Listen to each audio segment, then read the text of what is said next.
विनिंगमध्ये 6 ते 8 या महिन्यात काय बरं देता येईल बाळाला? तर तांदळाची किंवा नागलीची पेज पाण्यातून किंवा दुधातून देता येते.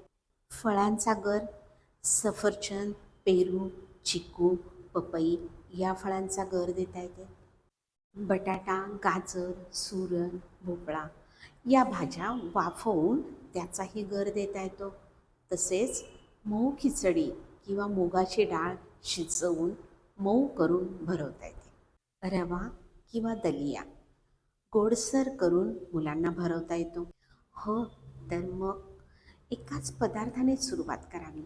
3 ते 4 दिवसापर्यंत एकच पदार्थ द्यावं, म्हणजे आपल्याला ॲलर्जी आणि बाळाची चव या दोन्ही गोष्टींची पडताळणी करता येते.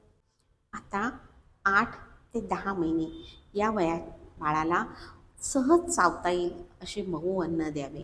यात दही, भात, डाळ, लोणी यासारखे पदार्थ द्यावे आणि कमी उकडलेले अंडे, ॲलर्जी नाही असे नोटीस केल्यावरच अंडे द्यायला सुरुवात करावी. हो, आणि मूल वर्षाचं होईपर्यंत काही गोष्टी टाळाव्यात. त्या म्हणजे मध, दूध. मुख्य अन्न म्हणून दूध देऊ नये, पण ते कशात तरी घालून दिलं तरी चालेल. तसेच अतिप्रमाणात मीठ किंवा साखर याचा वापर करू नये व कच्चे अन्न किंवा न शिजवलेले अन्न बाळाला देऊ नये.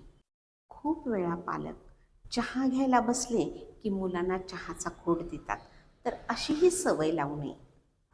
मग अशाच माहितीसह आपण पुन्हा भेटतोय एक पाऊल आरोग्याकडे. धन्यवाद.